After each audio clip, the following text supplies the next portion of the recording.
Hello and welcome to episode 113 of Bettin N Boozin right here on the HHH Racing Podcast. I am not your host, Kyle Roscoe. I am your fill-in host, Noah Maher, covering for Kyle Roscoe as he and his mistress, Emma, are down in Florida at Disney, having a great time and having a good New Year. So didn't want to bother him, so I'm going to be filling in for him. If you're new to the show and don't exactly know who I am, I was a co-host of Bettin N Boozin for a while. Now I'm a host over at Pacific Horseplayers, but come on and like to give the guys shit every once in a while. So I'm glad to be here, glad to be filling in for Kyle. And we're gonna be covering the Oaklawn Park late pick 5. They got the Mockingbird and the Smarty Jones stakes. Before we do that, I should apologize. I do not sound the greatest. I do feel fine. But I don't sound great. So just going to get that out of the way. And if you hear me clearing my throat or coughing every once in a while, just do not be alarmed until I start hacking up a lung. But we're going to fight through it. And even though we don't have Kyle and we actually do not have Charlie for this show, I will be joined by two good friends and good co-hosts of the podcast family. First, from the East Coast of New Jersey, Mr. Patrick Kunzel repping his Notre Dame gear. And my co-host over on Pacific Horseplayers, Mr. Ryan Anderson. Boys, how we doing? Happy New Year. Happy New Year, guys. I should take over the hosting duties. We should see how that goes. Yeah, let's not. Yeah, I'm doing well. What's going on, everybody? Last day of the 2024 year. So let's start it off strong with this, Smarty Jones Stakes late pick 5. I'm ready for it. Yeah, it looks to be a wide open card, a wide open sequence that we're going to get into here shortly. Before we do that, got to take care of the administrative stuff. You can listen to us on Apple Podcasts, Spotify, and Anchor. Kyle does a great job with the TikTok and Instagram, the newly TikTok and Instagram, the social media platforms. He's always posting a lot of content on there, so make sure you go check those out at Bettin N Boozin Podcast on both of those. We got the Power Picks tip sheet, of course. Howard had a great weekend last weekend at Gulfstream. He was down there with some great coverage on X. So if you were able to check that out, hope you enjoyed that. And I believe for all three tracks that he covered, I believe he hit the late sequence in all three. So a terrific weekend on his part. And then you can go check that out, purchase those, and find out a little bit more about our podcast on our website, HHHRacingPodcast.com. Let's go ahead and see who is in the chat. We got, of course, our good friend Katie, Bettin N Not Losin at 3 p.m., of course. We got Kyle Roscoe, of course. He's here. He's watching. What's up, everyone? Thanks for watching. Terry Frank is here. Happy New Year's Eve to everyone. Happy New Year to you, Terry. Yes, Katie, I am taking over the channel. No, I'm just kidding. Raymond Cromley is in the chat. Rose Bowl, Lucky Charlie. Yeah, he's actually going to be attending. I believe he might have gotten there today. I haven't talked to him in a little bit, but he's going to be enjoying that game. Hopefully, coming out with a victory and able to take one against the Ducks. We'll go ahead, and I think that's all we need to take care of before we get into the show. Wow, Kyle's got a lot of banners on here. So without further ado, let's go ahead and get into the handicapping. I'll go ahead and share these up on the screen here. Give me 1 second. Let's see if I can go ahead and do this. There we go. Race 6 is the first race that we're going to be covering on the card. It's an allowance race going a mile. Of course, they only have a dirt course, so every race out there is going to be on the dirt. Got a big field of 12. And the morning line favoritism goes to the 6 Big City for Torres and Henry Ashford Jr. Second choice goes to the 10 goes to the 8 lat long Julian Leperoux and Kenny McPeak at 3-1. I'll go ahead and get the picks up on the screen. I'm going 10-8-6. Patrick's going 6-8-10. Ryan's going 10-9-6. Pat, we'll start it with you with the morning line favorite, Big City, who's originally with Abreu, now with Ashford in the Arkansas circuit. Yeah, so trainer based out of Remington Park. And that Zia Park Derby was a disappointing performance for Big City. But I do think, the trainer has only had, I think, 8 runners at Oaklawn in the last 5 years. They all haven't fared too well, but I do like the cutback here in distance for Big City. And I think should sit that nice stalking trip off a couple of long shot pace setters, which looks to be a pretty fast pace in this spot. Yeah, no, I don't really have any problem with him. Brian, you've got him in third. Anything you want to share about him? Maybe some concerns that you have and why you've got him in third. I mean, that last race was, maybe it's just to draw a line through. I just didn't want to take that horse off that last effort and put him on top. I think horizontally, I have some stronger opinions later in the card, so I'd include number 6, Big City, because if he gets back to any of those prior efforts, he's obviously going to be a big threat here with it's just some nice natural tactical speed and tactical position. So I didn't want to take him on top, but definitely a horse I'll use in the horizontals. Yeah, he's always been a horse that's talented. I question, if he's able to sit off against a pretty decent field. I know he sat off in the maiden breaker when he was finally able to get it done in his 5th start, but I don't know. It was a Gulfstream race in May, and I don't know how good those fields are. And then the second win of his career was two back, and then allowance race at Remington where he was odds on. It was a 6-horse field, so I question the legitimacy of his victories. And obviously he's coming off of that clunker last time, which I think will come with definitely a better race this time. But at 5-2, I'm gonna look in different directions. The direction that I'm going happens to be the same direction that you're going in, Ryan, which is the 10 Gold Brick for Vasquez and Brett Calhoun.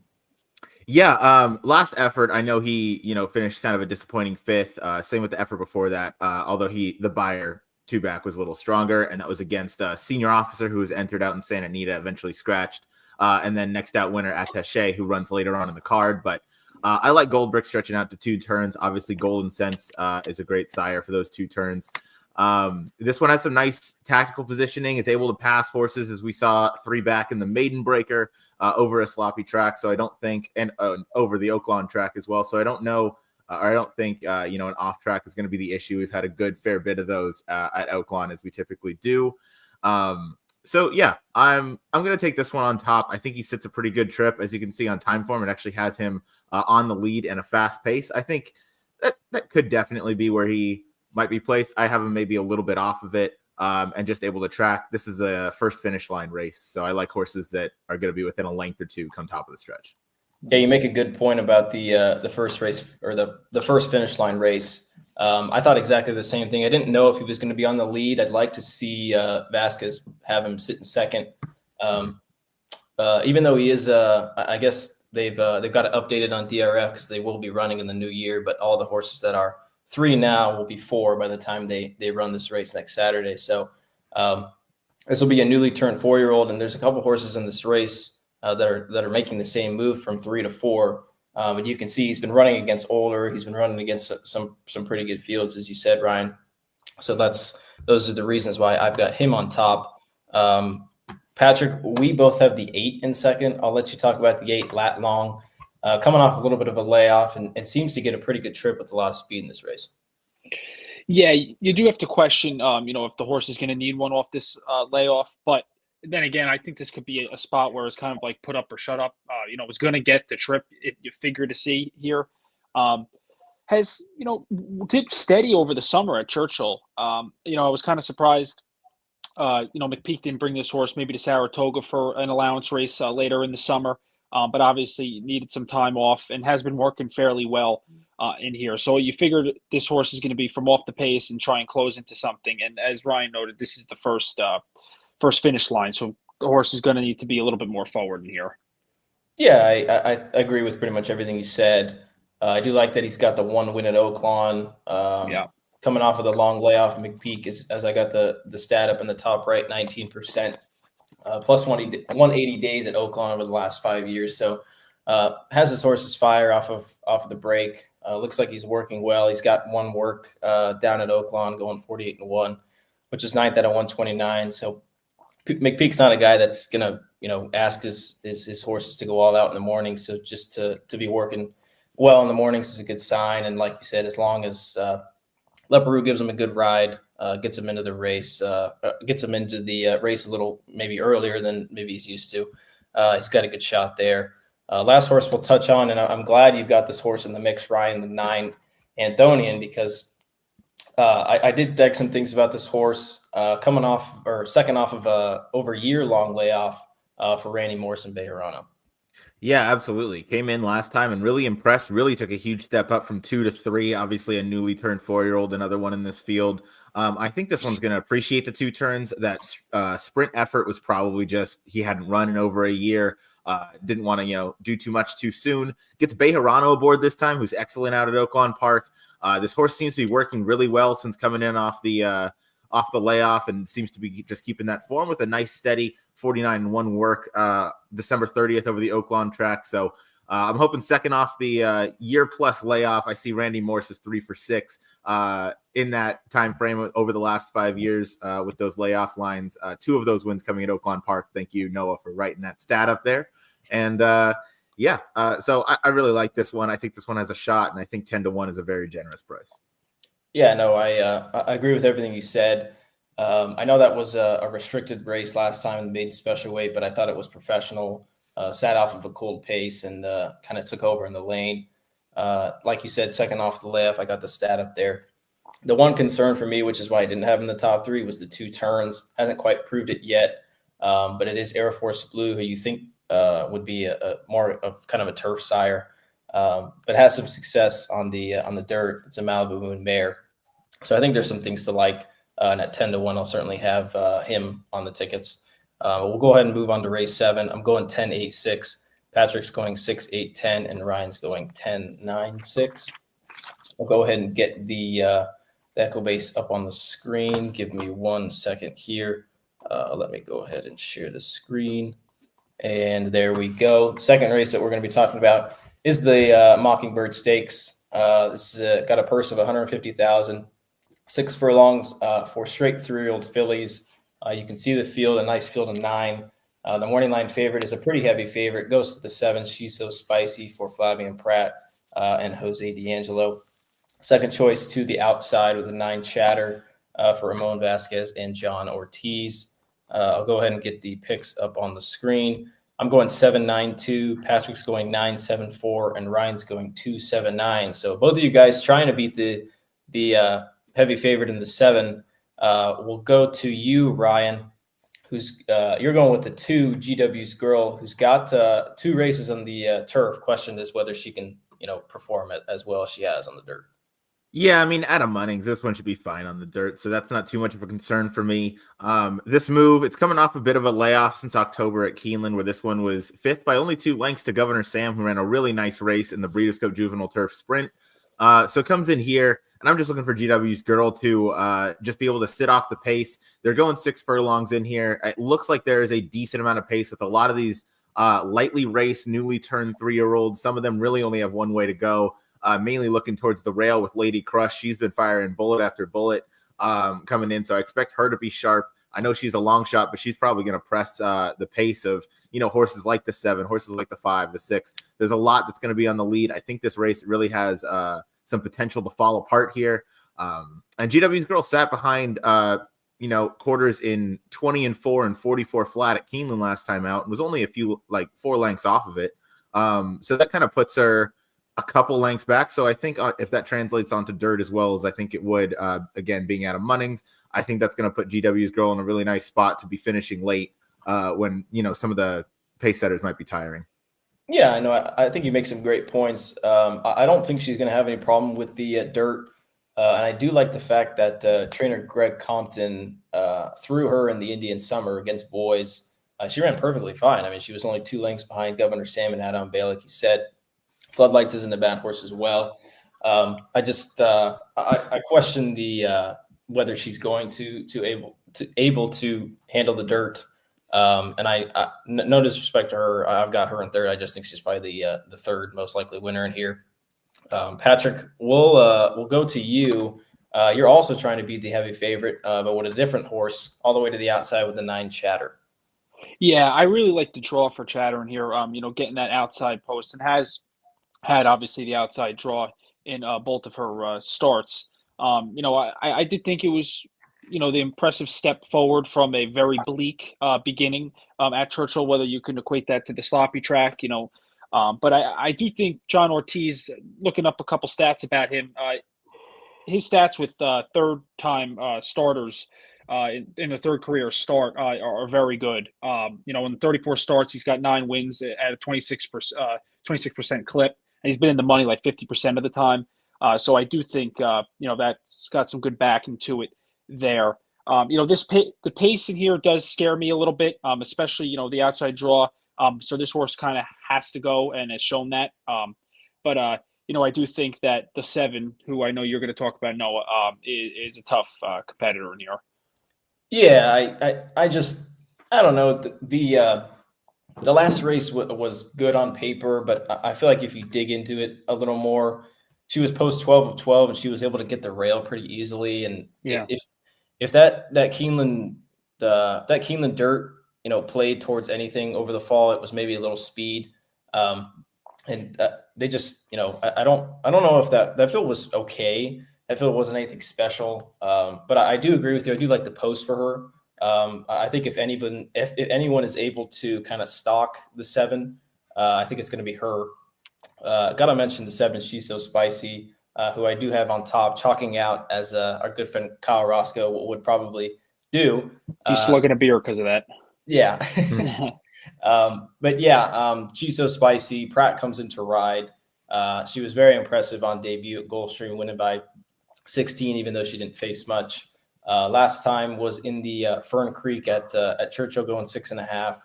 Was part of a hot pace. Early on, they were 5 across. And then she dueled with, I think, a 30 or 35 to 1 shot in Rosado, who ended up finishing last. So just kind of did all the dirty work. The other horses kind of cleaned it up. I know she was on the left lead, but like I said, kind of did the dirty work. And I think if she gets kind of her own way, I think she's going to be pretty tough to beat in here. Anything either of you guys have to add? I'll start with you, Ryan. Yeah, I mean, if she gets everything her own way, we saw in the maiden breaker that she's going to probably open up and just keep running into whatever her next race is going to be. But last time out, she got caught up in a duel with a higher priced horse, and similar to how I kind of see this one shaking out, they went 21-3, 44-1. I mean, that's not going to hold up over Oaklawn. It's a pretty deep and tiring track, and you'll see those races fall apart more often than not. So I think she's the best horse in the race, and I think she's the one to beat, absolutely. However, she's really only shown success getting to the lead, and I know this is only her 3rd career race, but I mentioned kind of when I was talking about the number 2 GW's Girl that a lot of these really only have one way to go, and GW's Girl has proven that her way of winning is to pass horses. So I like that one for a shot. So She's So Spicy. I picked her 2nd, but I think she's definitely vulnerable in here. Yeah, I wouldn't. I would never touch her at 4 to 5, especially vertically. Horizontally, probably have to use her. Pat, anything to add here, and then go ahead and go into your 4 you've got in 3rd. Yeah, no, I'll echo everything Ryan said. I mean, the only thing, and it's more of a question to you guys, is just D'Angelo. He's usually at Gulfstream this time of year, so you kind of wonder what's going on. I mean, obviously going to Oaklawn at this time of the year is not a bad thing at all, but just kind of bring into question, what his idea is with her in this spot. So I do think that's something. If this horse does win impressively, we kind of will be able to see what type of path they put her on. And then the 4, Helen's Revenge. Listen, this is a strictly underneath play. If this pace does fall apart in here, I think she could pick up the pieces and would be one of my like in a tri-key type of position in here. Other than that, she's got to improve, definitely get a little bit faster, which she did in her 3rd start. That was against lower level horses in there, but she did it impressively, winning by 5 lengths. So I'll see if I can get her in my tries. Yeah, no, I would. I know Ryan and I would definitely like to see those connections get into the winner's circle in the stakes race at Oaklawn. You got Kelly Bynum and owner Les Blake. So some California connections there. That horse was coming over from Santa Anita before shipping over to Oaklawn last time and getting that impressive victory in that maiden $35,000 claimer. So I think she's definitely one to use underneath. But in race 7, I'm going 7-9-2. Patrick's going 9-7-4, and Ryan's going 2-7-9. We'll go ahead and move on to race 8. as I go ahead and get this up on the screen here. Give me 1 second. There we go. Race 8 is another allowance race. This one's going 6 furlongs. Allowance race for a purse of 130,000, which is something you definitely don't see out on the West Coast.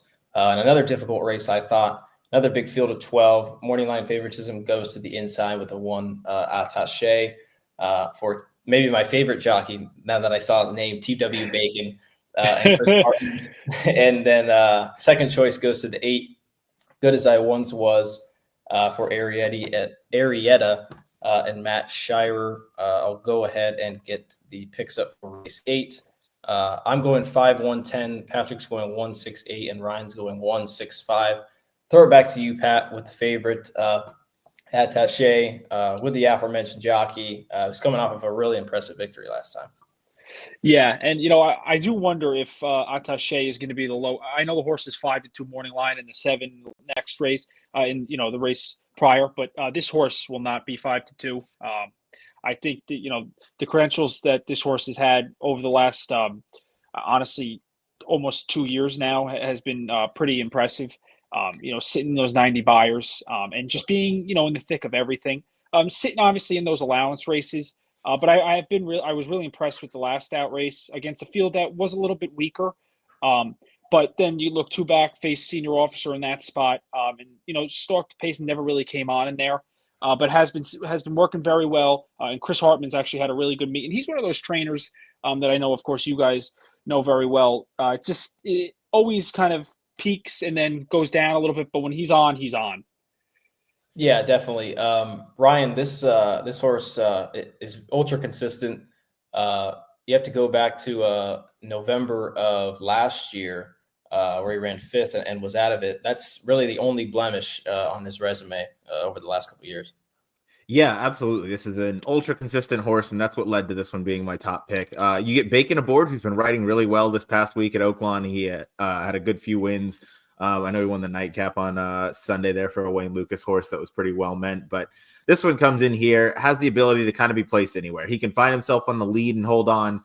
He can come from off the pace, and I think that he's just going to be in a decent spot. I know he's inside sprinting, and that's maybe not exactly where you always want to be, but this is just an ultra consistent horse who his last time against these, allowance conditional, his last 2, actually, he lost to Star of Wonder at Churchill Downs, who obviously is a pretty highly regarded Brad Cox horse. And then last time out, we mentioned this in the first race, lost to Senior Officer, who Brad Cox and Qatar Racing shipped over to Santa Anita, even though he eventually scratched. And then Harrodsburg, who I think won at a pretty big price that day, but it's not kind of an easy trip, but that's neither here nor there. This one just always runs his race. He's going to be right there. It's his first race over Oaklawn, but he's traveled around to a few different racetracks at this point. He's always run well, so I don't really have too much of a concern with the ship, and he's definitely a heavy lean and a top choice for me. Yeah, I think he's very logical. I'm glad you brought up the Star of Wonder race, because I'll certainly be referring to that a little bit later, as I know Pat will. But we'll get into that a little bit later. I'll go to you next, Pat. You and Ryan both have the 6 and 2nd. Last time was closing like a train in the mud. Just lost to a horse that went wire to wire in WW Scout's honor. This is a horse for Harry Hernandez and a trainer's name that I'm not going to pronounce, but he is absolutely on fire so far at Oaklawn. Yeah, he has. That definitely was a key point. Me having Gunflash in 2nd here. Also, Terry Frank, I think, brought it up in the chat about the weather. We should be all clear until Sunday, so I'm not, too concerned. The horse did run well in the mud if needed, but this horse should appreciate what the pace looks like in here, as a lot of these races in our sequence do seem to indicate as being a fast pace, because in those races, this horse has been closing very well. Just needs to, find that trip, and was 4 to 5 wide last out, which was difficult to overcome, and was 3 to 1 that day. So, obviously watch the board in here, 4 to 1 morning line, see how they're betting this horse, because I do think this horse could end up factoring into what is a favorable pace for her. Yeah, I agree with everything you said. Like I said, that guy's been on fire. I don't love the 0 for 7 at Oaklawn, which maybe I'm just nitpicking a little bit, Ryan. But what did you like about this horse? Well, first, the trainer's name is Abel Ramirez Rodriguez. That's not entirely difficult. I had to just give you a hard time for that one. There's tougher names to pronounce. So, no, I mean this is another it's a horse that likes to find the winner's circle. 6 wins from 23 starts, which is what you like to see at these first level allowance conditions. Eligible from running in some lower level races, but won a race 2 back at Remington Park for 38,000. Sat pretty close to what looks like a quicker pace that day. So this one has some tactical ability. I'm hoping Harry Hernandez just gets this one maybe up into the race a little more. Hopefully he sees the race dynamics probably similar to how the 3 of us do, where I don't think there's going to be a ton of pace. It should be pretty honest. But I don't know that this thing is going to, melt down or they're going to go sub 44 or anything ridiculous. But with the way this barn's going right now, it's definitely a horse I don't want to fade for a red hot trainer. Not to mention the sire is pretty good too. Yeah, there's I would definitely be using him. Maybe I don't love the 4-1 on the win end, just because he's going to have to leave himself a lot to do. But certainly one to consider. I'll quickly touch on the 5, who I've actually got on top. Great Richie M for Ricardo Santana and Michael Maker. This is a horse that I think could be maybe sneaky and even still keep improving. It's the second time in the Maker barn. Maker claimed him last time for 62.5. The 2 races that he ran in at Keeneland, I thought were some pretty quality fields. He looked 3 back, even though he was a distant 6th. He lost to Montalcino, Banned for Life, Hold My Bourbon. Those are some really nice older horses. And then he was claimed. And then last time he beat the 10, who I've got in third, Willie Bird for E.T. Baird and Larry Ravelli. And I thought he beat him on the square. And I think he's going to set a kind of a similar trip. We've talked about the pace. There's a good amount of speed in here. So I think he can maybe even move forward from that race. He's going to be a price just because it seems like if it's not the 1, it could be definitely a lot of horses. So do like Great Richie M. I probably have 1-5 as my A's if I were playing the pick 5. Pat, I'll go to you with your horse in third. Good As I Once Was. This is a horse that is fairly newly acquired for our good friend Marshall Graham and 10 Strike Racing. Yeah, Ryan made fun of you for not being able to spell the trainer's name of the I forget what number horse that was. 6. Yeah, it took me about 8 tries to get this name right. I kept saying it, and I kept saying some things. I'm not going to say it on air. I don't need to be recorded. But it took me. I made a couple mistakes along the way trying to pronounce Good As I Once Was. I thought there was some other terms in there that were not needed. But whatever. It's New Year's Eve. I don't know. And I haven't had anything to drink yet, so don't worry. But listen, Good As I Once Was, has been another horse that, obviously the last 2 times have been pretty impressive. Winning at Churchill on the 22nd, I thought that race was a little interesting because the horse did kind of get to the lead early on and then lost and looked like the horse was dead to rights, but ended up coming back and was very game in that spot. And then last out, just broke slow and had an excuse there. So this horse, I do believe, can definitely win here for 10 strike. And I do hope for Marshall Graham's sake, this horse would be a nice New Year's present to start the year. Yeah, it certainly would. And this horse was actually favored over Gunflash. Did have a little bit of trouble, I thought. So definitely have to give him a look. I'll quickly mention the 10 who I've gotten third, Willie Bird. Like I said, for Baird and Ravelli, this is a speed type that hopefully can maybe hold on for a piece, even though we have talked about there's a lot of speed in here. I do think it kind of speaks volumes that this horse has been working at Turfway. And Ravelli's had so much success at Turfway over the last month or so, but he brings them all the way to Oaklawn. So I think that's something worth noting. But Ryan, I'll give you the last words here. Anything with the 10, anything with the 5 that I mentioned, you got in third, or anybody else? The 2 that I wanted to touch on, the 5, Great Richie M. I think he's just kind of rounding into good form. I mentioned I'm pretty heavy lean on Attaché. I'm going to use the 2 and the 7 underneath in some like exactas and tries because I think they have the ability to probably finish those exotics out. I don't like them anywhere in first because I think too much would have to fall apart for them to get up there. But we've seen some bombs come in underneath more than our a fair share of time at Oaklawn. So the 2 and the 7, I think, have a decent late kick. They're definitely going to be well off the pace, and they're just going to make that one strong run. I probably prefer the 2 over the 7, but the 7 certainly looks that he has the run style that could fit if they really heat things up on the front end. So that's pretty much it. Great Richie M, I think, has a good shot, though. Yeah, it just seems like one of those races. Like I said, if it's not the one, could be anybody. And Oaklawn, it seems like you get these races where they've got 3 or 4 in a line early on, got a hot pace. You could definitely catch prices that'll come in late and get up for tries and exactas. So I think the 2 and 7 are definitely not impossible to get in the money. But we'll move on to race 9, the Smarty Jones. I'm going 5-1-10. Patrick's going 1-6-8, and Ryan's going 1-6-5. I'll go ahead and bring up the field for the Smarty Jones here up on the screen. Race 9, like I said, this is they got a purse of $250,000. They're going a mile and a 16th. This is for strictly newly turned 3-year-old boys. Got a solid field of 8. Morning line favorite goes to the 6 Hot Property for Pratt and Brad Cox. Second choice goes to the 1 Kale's Angel, Ramon Vasquez and Peter Miller. Third choice is the 8 Cole Battle for Vargas and Briley coming in from Pennsylvania, I believe. I'll go ahead and get the picks up on the screen for the Smarty Jones. I'm going 5-6-1. Patrick's going 6-8-5. And Ryan's going 7-6-3. Pat, I guess I'll go back to you because you've got the morning line favorite, the 6 Hot Property.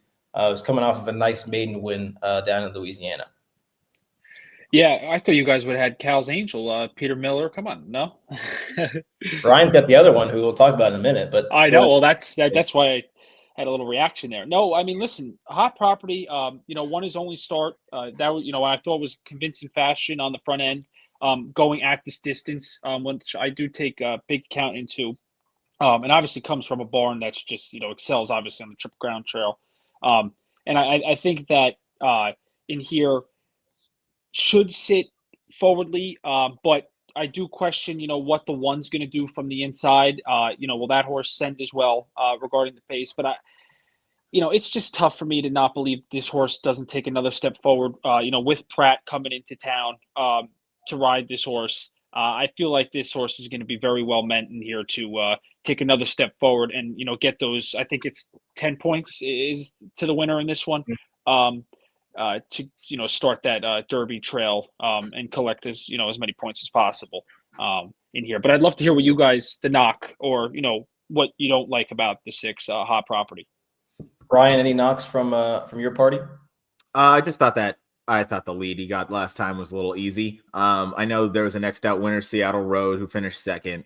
I just thought he kind of had everything his own way. Maybe he again has it his own way here. I don't think he's going to, which is why I didn't use the number 1 Kale's Angel. Something worth mentioning, obviously his barn's going to get on track, but Brad Cox is 0 for 15 to start the meet, and that's not something you typically see out of Brad Cox. He's typically 10 for 15 or somewhere in that percentage. You see the exact opposite of 0 for 15. Exactly. He's closer to 15 for 15 than 0 for 15 more times than not. So I don't know. I didn't want to take him at what's definitely going to be a really short price. I think he's probably the best horse in the race, but I wanted to take some others. And no, if you're good, I'll just lead right into the number 7, Curvino. I love the breeding on this one. Obviously, Vino Rosso on the top that screams 2 turns. Cost $110K. So there's some expectations. First time going 2 turns on dirt. This one lost to Journalism, who came out and won the Los Al Futurity. And then he just really had no shot in that race. Also, Rank and Brother Tony were in there. That was a pretty loaded field, all things considered, for that maiden race. Comes right back to Oaklawn Park over a sloppy sealed surface and a restricted maiden $100,000 claiming race and wins there. Had a nice run. Just kind of, it almost looked like the light bulb went on. I know he was facing a little lesser, but still, I think he finally got into the winner's circle. Vino Rosso obviously is going to handle the 2 turns. You can ask Matt Miller, how well he likes Vino Rosso's around 2 turns, and I'm sure he'll tell you. But I think this is the one that I want because I think this one's going to be coming late. I think Kale's Angel from the inside is going to go straight to the lead because, where else is Kale's Angel supposed to go from that post draw? I think Hot Property is going to probably go with him. Maybe Hot Property has the ability to rate. That's why I picked Hot Property in second. But I want a bit of a price on top. And Peter Miller's barn is 3 for 6 to start the meet. 2 others in the money. So red hot barn. And yeah, I felt pretty confident picking this one on top because I think this one has some good closing ability. Yeah, it doesn't seem like Peter Miller's bringing his horses over for the hot springs. It seems like he's bringing them over to run well and to win, and obviously he's proven that. Like you said, Curvino was a victor last time. I just wonder if what moved him up was the slop, or like you said, maybe Ryan, he's just starting to figure things out. But he is going to be running late. Question is whether or not he can be good enough to get there come the second wire, I believe. Back to the 6 that you've got on top, Pat. Brad Cox, he's got so many damn 2-year-olds that are turning 3 that are so good. I mean, he's got so many of them, and I wonder if this is one that maybe isn't, maybe his best. But with that being said, I think he still does a good job of keeping them separate. I believe this is maybe one of the first 2-year-olds that he's brought down to Oaklawn. And I'm sure he'll probably bring more. That lead last time, Ryan, seemed very built like. I just questioned whether that field was very good.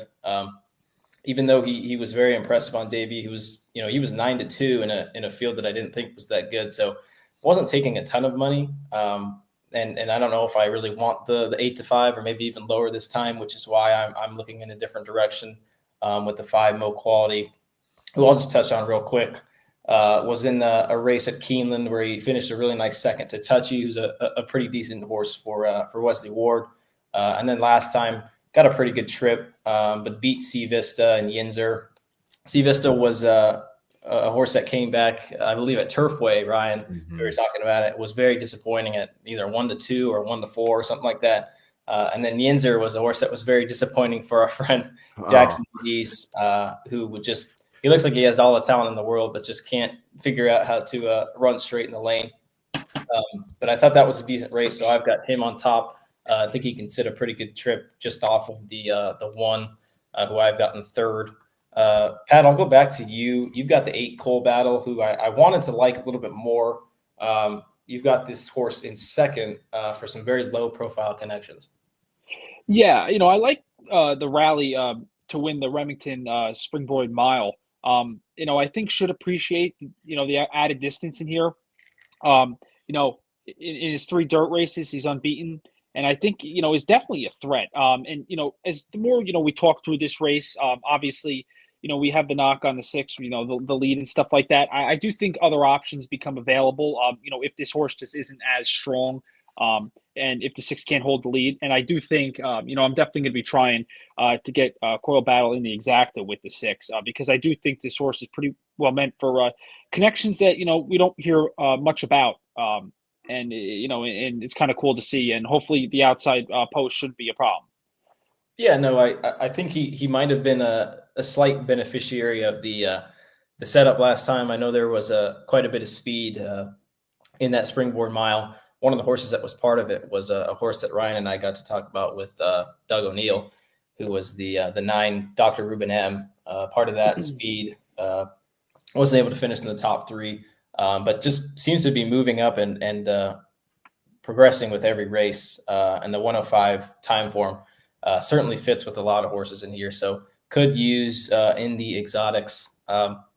Ryan, I'll go to you with the 3 Optical, who you've gotten third, coming off of a win in allowance company for Keith DeSormo.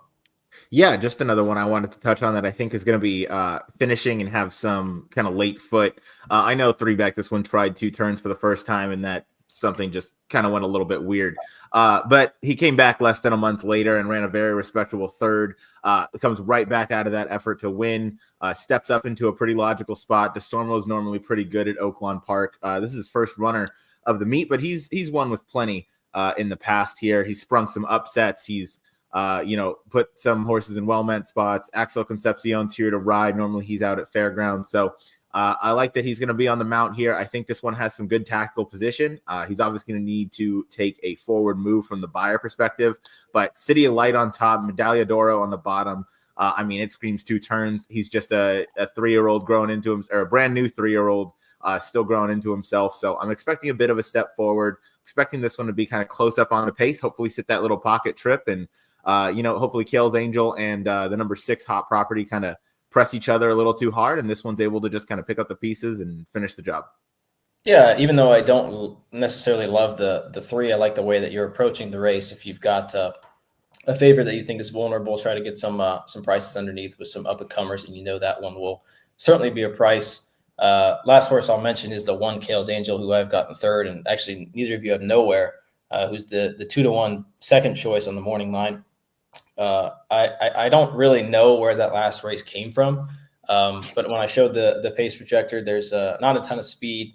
I'm sure Ramon will probably just be sending from the inside, and I don't want to not use him in the case that last time he ran so well because it was his first time on dirt, rather than the fact that he just freaked, and Innovator's not a great horse for the D. Wayne Lucas barn, so he scares me a little bit. I never put a win bet or anything on him, but for those reasons, I've got him in the top 3. Anything that you guys want to really add with him, or go ahead and move on to the last? I just didn't like this horse. I know he freaked last time out on the dirt, but you're taking a short price at a horse going 2 turns on dirt for the first time. Complexity, I know, can kind of do routes or sprints, I guess. I typically lean more for him for like a 7 furlong, 1-turn mile type of horse is where I like to see those complexities. I think that's kind of where they're best. He set a perfect trip last time. Innovator just kind of faded. Obviously, Innovator came back to win, but I think Innovator kind of bounced off that last effort when he dueled with Barnes at Churchill Downs. Obviously, Peter Miller was there for Kale's Angels, pretty much romp in the Advent Stakes.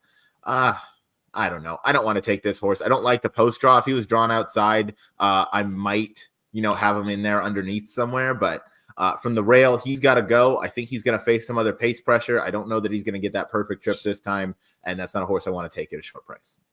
Yeah, it looks like our good friend Jackson Muniz agrees. He says fade off of that. And he was huge on Kale's Angel last time. Yeah. So yeah, that should show you, Yeah, if you want some insight about who Jackson is, he's the one that, asked the hard-hitting questions. Y'all got a lock? It's like he doesn't know we have best bets at the end of this show. I was like, what is this guy? We'll go ahead and move on to the last race. But I'm going 5-6-1. Patrick's going 6-8-5, and Ryan's going 7-6-3. I'll go ahead and get the Equibase up for the last race. And the last race I thought was maybe the most difficult of them all. This is another allowance race for $130,000. This is going a mile and a 16th. This is for 4-year-olds and up. Another big field of 12. And the morning line favorite, I believe, goes to the 11, Lambeth, for Christian Torres and Joe Sharp. And then right behind him is the 7-year-old Dan Samo, Ontario bred, for Francisco Arrieta and Vanberg at 7-2. I'll go ahead and get the picks up on the screen for the finale. Patrick. When I saw this pick, I was very delighted, my friend. I'm going 9-11-1. Patrick's going 9-11-12. And Ryan's going 4-5-11.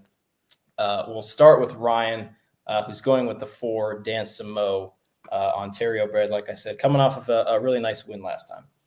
Yeah, I know this one's only 3 for 32 and has 14 others in second and third. So, maybe not the horse that loves to win. However, at Oaklawn Park, 2 of those wins have come here with another 2 seconds and a third. I think this one is, I don't know, just in the right form right now. He won at Oaklawn last time out going the mile. He gets the mile and a 16th today, which I think is going to fit. He just seemed to be drawing off last time. I know it's always tough to get these horses to win back-to-back races, but I think everything's going to set up for him pretty nice. I know he's had a pretty easy trip last time out, but I think Arrieta can get a similar trip out of this one. I know he kind of steps a little bit up in class versus Allowance Company here, but I do think he fits. I think he's going to get a nice trip again, and I think he will be able to go 2 for 2 over the Oaklawn Park circuit this winter. Ryan, you mentioned the mile and 16th was going to fit him well. Are you implying that the 14th start is the one? Yeah, it's exactly what I'm saying. I know he's 0 for 13. That's fine. I think he's in the right form. He just showed a new buyer top at 6 years old last time out. That's something you don't really senior, at least a buyer top as far as I can see on the racing form here. So that at least shows that he's got more in the tank. I think coming in off this, he gets to stretch out even another half a furlong. I think that's going to be to his benefit. I think a lot is going to come down to the trip, but yeah, 14th time's the charm. He's getting a win at a mile and a 16th, but no, it is a very deep field, and it took a lot for me to pick this horse on top, but I think he's able to get the job done. This is a great game because Ryan's got this horse on top and his best bets, as we'll mention later. Oh, no. Ignore Jackson's comment. I don't like this horse at all. What did Jackson say? That's a little PHP inside joke. But yeah, Ryan doesn't. He's not a very great converter of yards to furlongs. No. We'll just leave it at that. I don't really like this horse at all. I don't know if you have anything to say about this horse, Pat. This is the type of horse to knock me out of pick 4s and pick 5s. So I will be using just because Ryan has this horse on top, and I know for a fact would knock me out. So that's what I have on that horse. Well, the fact that Ryan's got him on top, that might incline me to use him less. But I understand. I understand. Well, we won't waste any more time, Pat. We'll go to the 9 linebacker, who's 15 to 1 on the line. Who, funny enough, you and I both have on top. I'll let you go and talk about what you liked about him first. Yeah, listen, linebacker. To be honest, I thought I was going to be talking by myself here with what linebacker's done. Just because the horse last out didn't do much running at all. Now did get a little bit of a trouble trip. Was wide for some of that, and is obviously going to be stretching back out in distance here. But the quality of horses this horse has faced over time, has been really tough. Breaks his maiden. What was that? 5th out and ran in the Southwest. So they obviously believed in this horse coming into it, even after being in the money in most of those starts. And then, runs halfway decent in top 80 buyers. Just couldn't get it done. And I think in this spot, 15 to 1 is pretty much ridiculous. I know this is a tough field, but this horse should get the trip. And I think if we could get half the price of 15 to 1, I'll take it, because I think this horse, does fit in pretty much every category with these horses. Yeah, I love everything you said about linebacker. If you look at his resume as a whole, his 2 worst races by far were on the slop. The first one was in the Southwest, where he was nowhere to be found. And then last time he was a 9-2 against Lightline, Hold My Bourbon, Footprint, who are some pretty nice older horses. And he was nowhere to be found there as well. So like you said, I'm just kind of looking at him from his races 2, 3, and 4 back. He got the win in the maiden race back in August at Ellis. And then it was in that Star of Wonder race that we mentioned earlier. I know he was 3rd behind Star of Wonder and HHH, who we talked about. And then was in the Harrodsburg race, where he was kind of completely out of it in a slow pace. Jordan Blair is one of the more underrated trainers in the game, especially in the Kentucky circuit and the Midwest circuit. He's ever since he came to Oaklawn from Churchill, he's been working lights out. December 13th, the 4 furlongs of 48.3, that was 8 of 92. And then last time on the 20th, 48 flat, that was 2 out of 117. So it looks like this horse is coming into its own. Jordan Blair wanted to go 2 turns with him earlier in his career when he was a early 3-year-old. So he's kind of slowly progressed him to maybe get the 2 turns here today. Isaac Castillo is very capable, and like you said, Pat, I don't think we're getting 15 to 1, maybe hopefully 7 or 8. But yeah, I like everything about him, like you said, and I've got him on top. And then it's funny enough, we've got the same horse in second, who actually is the morning line favorite, the 11 Lambeth, who is coming off of a nice race. Also lost the Star of Wonder last time. Pat, I'll go ahead and throw it to you. Yeah, a lot of connecting braces and horses, in the sequence that we're covering here.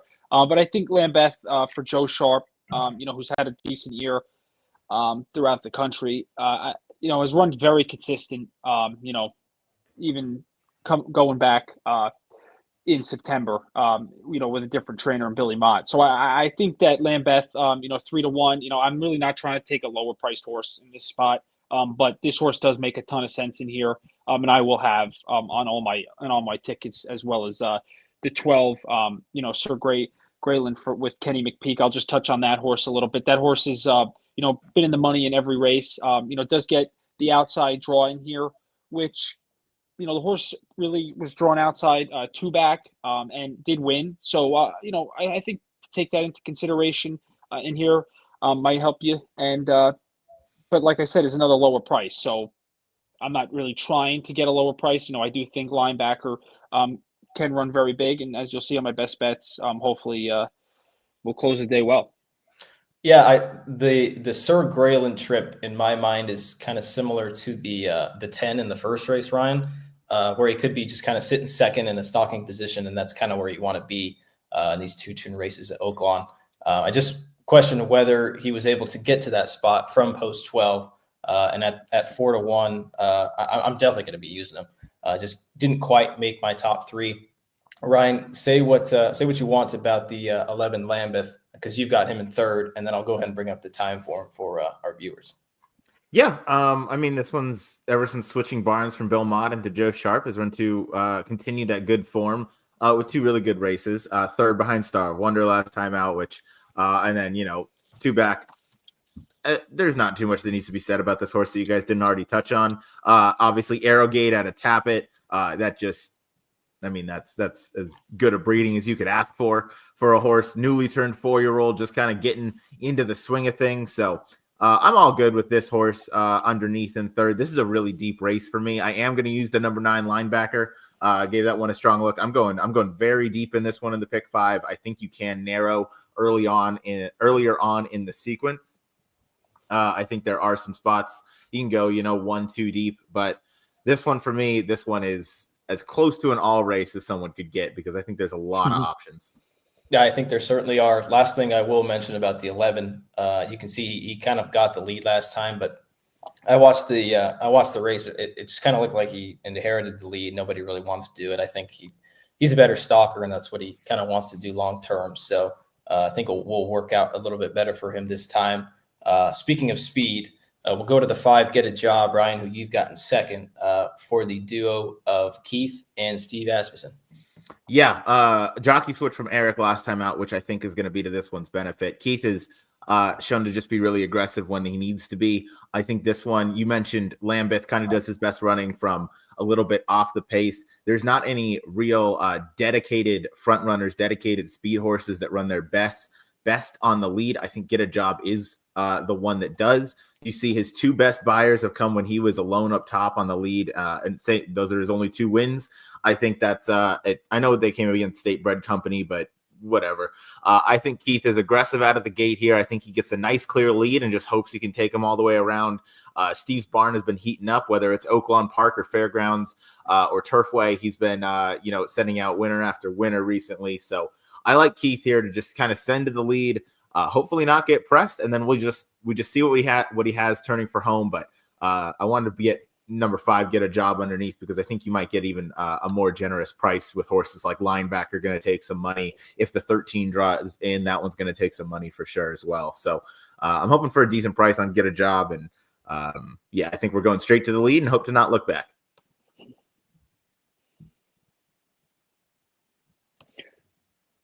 Noah, you are muted, sir.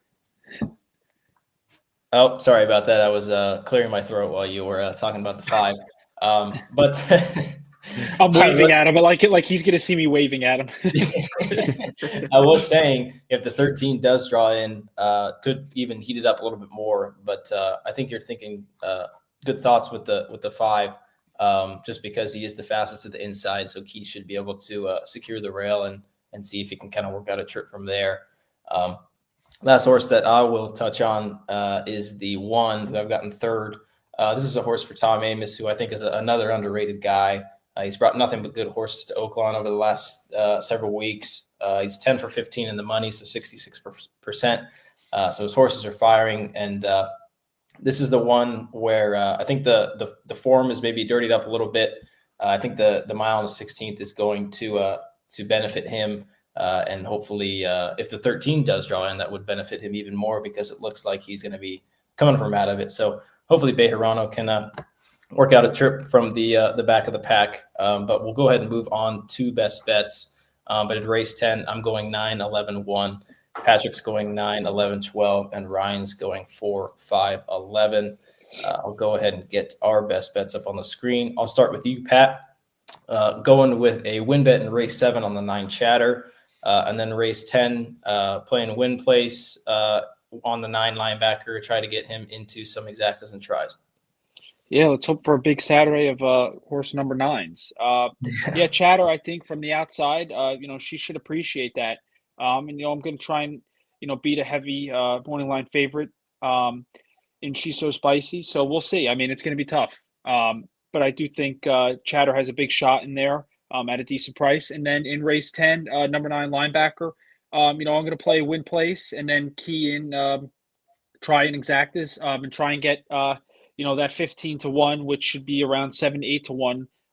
Come post time, I would think. And what should be what's a really fun sequence and always is at Oaklawn with those big fields. Yeah, no, I love it, especially that last one. So good luck with those.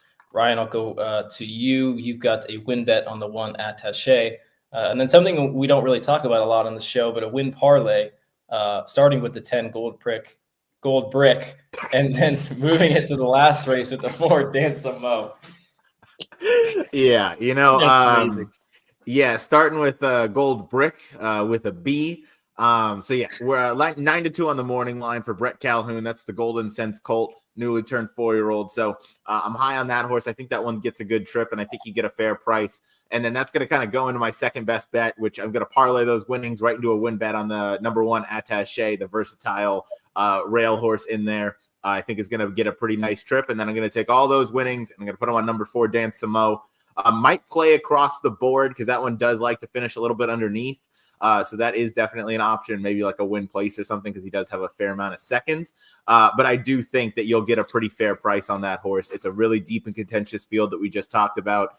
He's coming off of the best win of his career and seems to be in some really nice form out at Oaklawn Park. So I'm hoping he repeats that effort. So, maybe it'll be a, final leg of the parlay where like 70% is on the win and then, just a little place money or something. I'm not entirely sure yet. I'll kind of see the wagering board, but yeah, those are my 2 best bets. I have some nice, strong opinions in a tough and difficult Oaklawn sequence, but that's what I love about it. Yeah, I like it. I'll go ahead and move on to my best bets. 2 win bets, race 8, win bet on the 5, Great Rich Yem. And then race 10, win bet on the 9 linebacker, similar to Pat. Like I said, Pat, I was cracking up when I saw that we both had a 15-1 on the line on top. So hopefully we can get that horse home. But as I go ahead and bring up the final banner, final thoughts from either of you, and go ahead and maybe share something that you guys are doing for the new year. Go ahead, Patrick. Oh, listen, New Year's I lay low. So, a lot of good football on. There's some horse racing on that, we can gamble on, but just going to be hanging out, enjoying the night. Have the day off tomorrow, which is nice. But yeah, I hope you guys have a great New Year's. And, we're going to have another great year coming up with the podcast, and I'm sure we're only going to grow. So it's great. Absolutely. Yeah. Yeah. In the new year, I mean, I'm like you, Patrick. I take New Year's Eve pretty light. I don't do too much. But yeah, gonna start the new year. Gonna play some more tournaments this year. Still gonna play my fair share of pick 5s, and I'm gonna try and get Noah to respect the handicapping tool that is optics, because it led to a great day at Oaklawn Park the other day. They were all optics plays. He gives me shit every time I say it. And one of these days he's gonna learn. I got to look at it and see what it says for this weekend. Maybe it says linebacker on top and Noah can finally cash a ticket. So we'll find out. But in the new year, yeah, wishing everybody the best. And I'm excited to get to it and see what this podcast and PHP has in store for us. Yeah, no, I'm very excited for the year to come, especially for the podcast. And hopefully, I know, Ryan, you're going to be down here in a couple months for Keeneland. Pat, hopefully we can get you. Well, actually, we're getting you down here in March for a basketball game. So definitely looking forward to that. In terms of my plans for New Year's, I am not going to be doing anything. As you can tell, I am dying. So I'm not going to be, I might not make it to midnight. But that's going to go ahead and wrap things up for us. For my wonderful co-hosts, Mr. Patrick Kunzel and Mr. Ryan Anderson. This has been your fill-in host, Noah Maher, covering the Oaklawn Park Late Pick 5 with the Mockingbird and Smarty Jones Stakes. This has been episode 113. And as Kyle likes to do traditionally on this show, crush your bets, win those photos, and stay safe, everyone. Take care. PH.